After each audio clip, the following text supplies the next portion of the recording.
Lexator, Monster of the Dark, by Sam Qualiana. A short story from the anthology series Nightmares, Dreams and the Monsters in Between. Adam scratched his thick black beard, staring out the window of Zach's express van.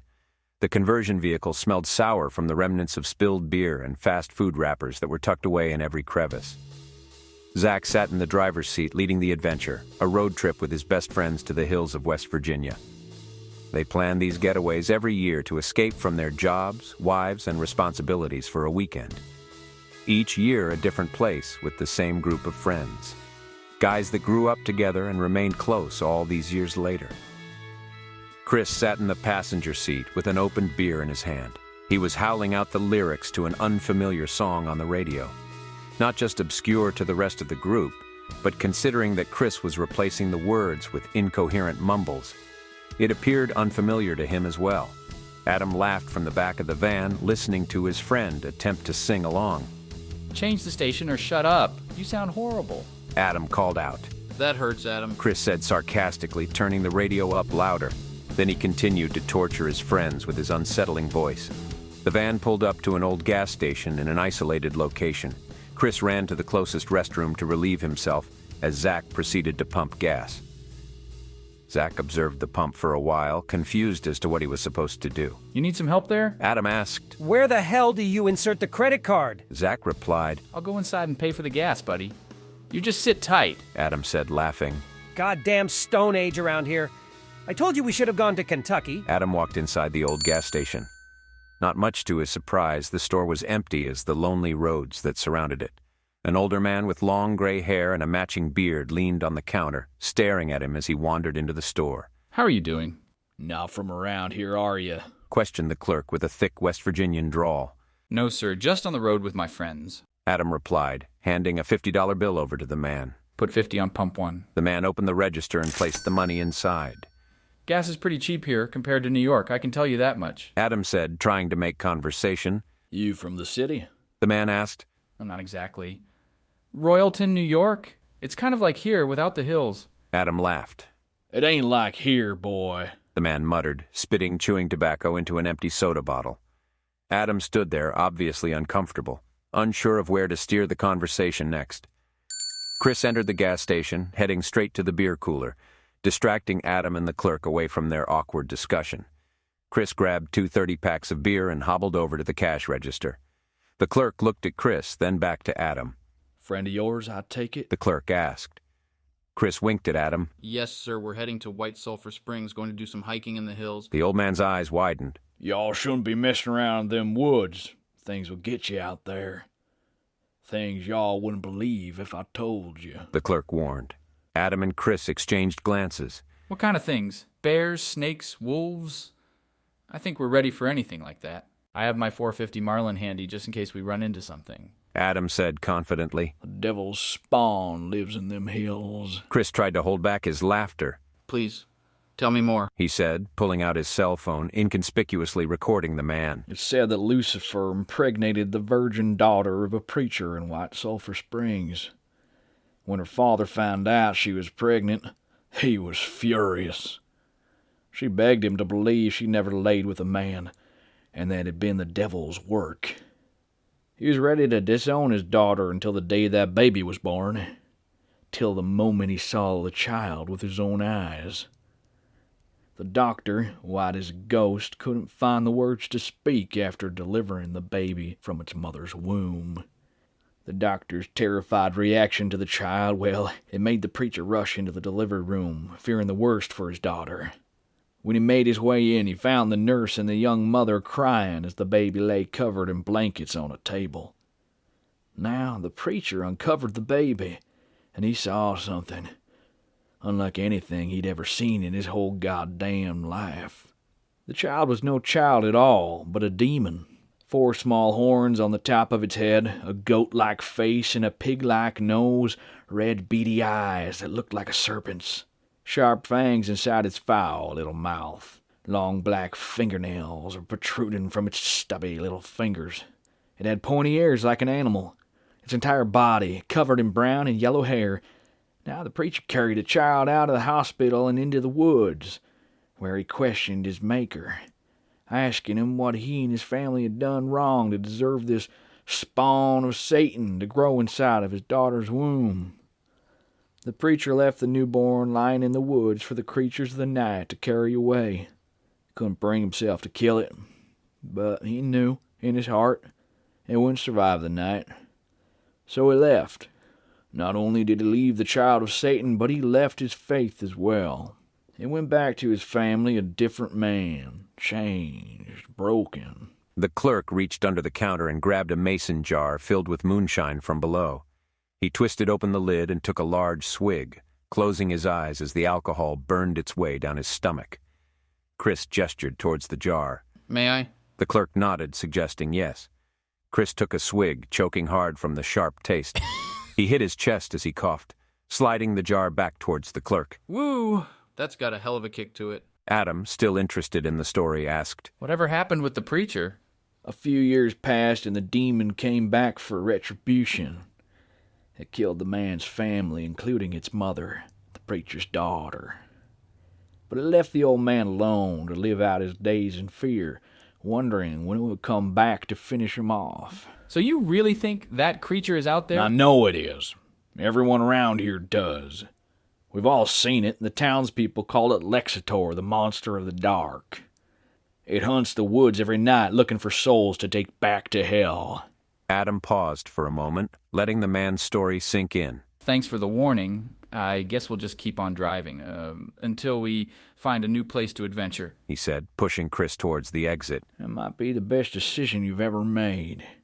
You take care now, said the clerk as they exited the building. Are you kidding me? We're not really going to go somewhere else because you believed a bullshit story from some redneck gas station clerk, are we? No way, man. I want to go even more now. Adam chuckled. Good, that guy was a nut job anyway. The duo made their way back into the van, where Zach had been waiting patiently. Long line at the register? Just learning the local folklore is all. Let's get the hell out of here. Adam mumbled, reclining in his seat. Adam, Zach, and Chris backpacked their way down Howard Creek. They saw rainbow trout swimming nearby. When Chris pointed out the fish, he spooked a pair of white-tailed deer by the tree line. White Sulphur Springs, this place is heaven on earth, man. I think that's why the locals try to keep us away from here. What did he call that thing, Sexathor? Close enough, Chris said, chugging his beer. Adam, mimicking a Transylvanian accent, said, Lexator, monster of the night. Monster of the dark, Chris corrected. What's the damn difference? I'm just gonna put it out there. If you're repeating local legends, you better get the shit straight or you're gonna piss some people off. Seriously?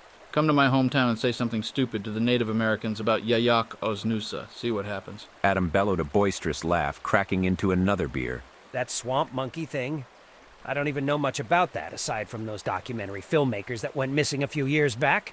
That's the same story, right? Yeah, it's all bullshit anyway. Every town has its legends, they said in unison. This hike by the creek is great and all, but we're here to explore, guys. Let's get into these woods and find somewhere that's not regularly visited by the public. Lead the way. The trio made their way into the dense forest, heading off the beaten path. As they pushed through the woods, Adam unsheathed a machete, clearing through anything that blocked their way. You put bug spray on, right? Yes. I'm just making sure you don't get any ticks, man. I'm looking out for you. You should be more concerned that Adam has a beer in one hand and a machete in the other, dude. Give him another drink or two, and an insect is going to be the last of his worries. Hey, check out that cabin. Adam interrupted, pointing his blade towards an old wooden shack up in the hills. Oh, shit. I hope nobody's home. We could bunk there for the night and get stoned. Come on, man. We're not going to squat at someone's cabin without permission. I don't want to get arrested. My wife would fly out here just to kill me. Zach argued. We're not hurting anything by getting a closer look. Chris insisted. Yeah, Zach, live a little. Adam said, slapping Zach on the butt with the side of his machete. Jesus, Mary, fucking Mexico. Watch it with that thing, you drunk bastard. Give me another beer. Adam ordered to Chris, who carried the drinks in his backpack. Chris turned his back to him so he may open the pack and grab another drink. Adam shuffled through a bunch of empties. Growing frustrated, he threw them on the ground. What are you doing? I want my 5-cent deposit, man. They don't do that shit in West Virginia, dude. It's trash. Adam replied, finally sorting out all the empties and finding another beer. That doesn't mean we should litter. Fuck it, dude. A chipmunk will make it his home. That's the dumbest shit I've ever heard in my life. Zach and Adam walked briskly towards the cabin. Leave it for the environmentalists. Those people love cleaning shit up. It will give them something to do. Seriously? Chris said, grabbing the cans off the ground. Hey, can I at least throw them in one of your packs? He shouted as the others walked farther away. I can't hear you, and don't want to listen to you. Adam yelled back. Frustrated, Chris gave up, throwing all the cans back to the ground. When they reached the cabin, Zach peered inside the windows. You see anything? Doesn't look like anybody's home, but it doesn't look abandoned either. As the men all gathered around the building, they didn't pay attention to what was lurking behind them. An animalistic growl sent a chill down Adam's spine. That's because it ain't abandoned. A voice called out. Frightened, the men turned around to find an older man, holding back a boxer on a leash. The dog growled, snarling his teeth at the men. It's okay, Shane. No need to bite them. Yet. The man said, gripping a walking stick in his free hand. Sorry, we thought the place was abandoned. We're just looking for a place to camp for the night. Adam said, hoping to calm the tension. Even if it was, you think that gives you the right to break in and treat it like it was your own? I can tell you boys aren't from around here. Adam finally drew his attention away from the snarling dog and examined the stranger. He winced when he saw the man's face had claw marks across his left eye. The damage partially covered with an eye patch. My face bothers you? It's not polite to judge a man by something he has no control over, the old-timer said. Shane barked, lunging towards the men, but the stranger held the dog back. Zach instinctively reached for the rifle hanging over his shoulder, stopping himself immediately, but enough for the stranger to notice. That's a bad idea, fella. You point that thing at us, and I'll let Shane do whatever he wants to you. This is my land. Anything that happens to you here, well, that's up to God to sort out, the man said. Adam nodded to Zach, trying to keep him calm. Hey, sir, I'm really sorry about all this. We're acting like a bunch of idiots over here. We respect you and your property, and we're going to leave you in peace. I apologize for this. No, the man said, looking to the sky. It's getting too dark for you to head back to the trails. You best stay the night in the cabin. But that machete-carrying motherfucker better go back and pick up those cans he threw all over the ground. Sorry, sir. Sorry you got caught. Adam hesitated, then took off to clean his mess. We don't need to stay here. We have flashlights. We'll get back without any trouble. Flashlights won't protect you from Lexator. Nothing will. Oh boy, here we go again. Chris mumbled. The stranger narrowed his eyes. Any part of him that wanted to help them immediately changed course. You be on your way then. Don't say I didn't warn you. Oh, whichever one of you he decides to spare, make sure you tell him I said I'm ready now. Adam rejoined the group, stuffing the empties back into Chris's backpack. You got it, Pops. The men hurriedly made their departure back from the way they came. I'm ready now. Is this guy serious? I couldn't make this shit up if I tried. Give me another beer. I thought his dog was gonna kill us. I thought his dog was Lexator. Chris chuckled, handing off a drink to Zach. That was some scary-ass hillbilly shit right there. I was waiting for the banjo to start playing, I swear it. Hey, I say we get back to the creek and set up camp. Fuck it. There won't be anybody around at night anyway, right? Sure, I need to get proper drunk anyway. I'll keep the first watch. Adam punched him in the shoulder, and they made their way back to the path, laughing the entire way. A few hours passed, and the trio drank themselves to sleep under the full moon. A noise awoke Adam, but he wasn't sure what it was. As he climbed out of his sleeping bag, the embers in the fire pit reflected off his face. He listened carefully, but all he could hear was crickets and frogs echoing through the woods. He looked at his friends. Both were undisturbed by the sound, if he even heard it at all. Maybe it was a dream. He laughed to himself. Ghost stories, man. He whispered, Lexator, monster of the night. He said again quietly, in a Transylvanian accent. Dark. Chris mumbled from his sleeping bag. What? Monster of the dark, dude. Get your shit right. Adam laughed, sliding back into his sleeping bag. He stretched his legs out, rattling dozens of empty beer cans that littered their campsite. Just when he was about to close his eyes, he heard the noise again. Adam jolted back to a sitting position, looking all around, finally landing on what appeared to be two red, glowing eyes in the distance.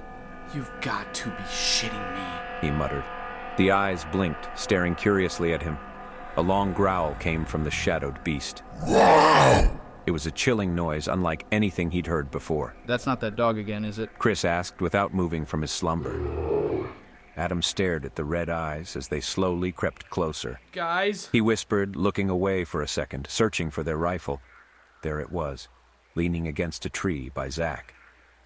When he looked back, the eyes were gone. You guys, wake up, there's something out there! Adam said. He looked back to the rifle, and a brown, hairy hand with long black fingernails emerged from the shadows. He stared in horror, not sure how to react. The red eyes opened, revealing themselves again to Adam. They stared into his soul, and the creature, exactly as described by the store clerk, showed his face in the light, then his fangs. It grabbed the rifle and tossed it farther than Adam could see. It's Lexator. Wake up! Adam screamed in terror. The beast grabbed a hold of Zach, quickly dragging him into the darkness. Zach yelled for help, but there was nothing Adam could do. Chris sat up, confused, searching through his backpack. Where's your flashlight? I'm looking for it. Chris cried back. Zach's screaming stopped, and all Adam could hear was the sound of the beast chewing on his flesh, tearing him apart. Turn on your flashlight! Adam shouted to Chris. I'm trying. Yes, found it. Chris cried, turning on the light. The beam revealed Lexator in all his glory. He held Zach's severed arm in his grip, eating it like a drumstick.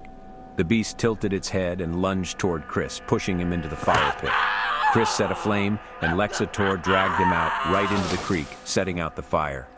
All Adam could hear was splashing and chewing. Chris no longer made a sound. Suddenly, Adam remembered the machete. He stumbled to his pack, his head pounding from his hangover. Adam grabbed his flashlight, switching it on. He quickly discovered the weapon and turned towards the water. Lexator was inches away from his face. The beast knocked his machete and flashlight away, pinning Adam to the ground. Its red eyes stared into his, its 4 small horns revealed in the firelight. A goat-like face and pig-like nose, just like the clerk said. The creature huffed, gripping its hand on Adam's face. It held him still. With its other hand, the beast clawed Adam's left eye and face. He screamed in pain, causing the wildlife to stop its natural orchestra temporarily. The creature stood up, rummaged through their things, and left him alone. Adam put his hand over his face, and when he looked at it, revealing all the blood, it made him dizzy. He drifted out of consciousness. When Adam woke, the old man with the missing eye was dragging him through the dark. You wear the mark of the beast. You, like me, were spared. He'll leave one behind to heed his warning. Stay out of the dark. It belongs to the devil. It belongs to Lexator. I'm sorry. This is all my fault. I should have never abandoned him. I wish you would have just stayed in my cabin until the morning. Did you tell him what I asked you to do? Did you tell him I was ready? The world spun in circles and everything was blurry. Adam faded away again. When Adam woke for the second time, he was in a hospital. He felt disoriented. IV tubing ran to his arm, pumping fluid into his body. He touched the left side of his face, feeling bandages. You're awake. How do you feel? A female nurse asked Adam. My friends. Adam muttered. The police will want to talk to you now that you're awake. The man that brought me in, is he still here? Mr. Allen? No, I'm afraid not. He left with the police. Mr. Allen? He said to himself. My friends, are they alive? The nurse held her clipboard close to her chest, pausing for a moment. I'll send in the officers. They'll have more information for you. The nurse replied, quickly leaving the room. Adam's mind reflected on the conversations that led to this moment. It killed the man's family, including its mother, the preacher's daughter. But it left the old man alone to live out his days in fear, wondering when it would come back to finish him off. I'm sorry, this is all my fault. I should have never abandoned him. Mr. Allen, he was the preacher. You wear the mark of the beast. You, like me, were spared. He'll leave one behind to heed his warning. Stay out of the dark. It belongs to the devil. It belongs to Lexator. Adam burst into laughter, which quickly transitioned into crying. He knew at that moment he should have listened to the warnings.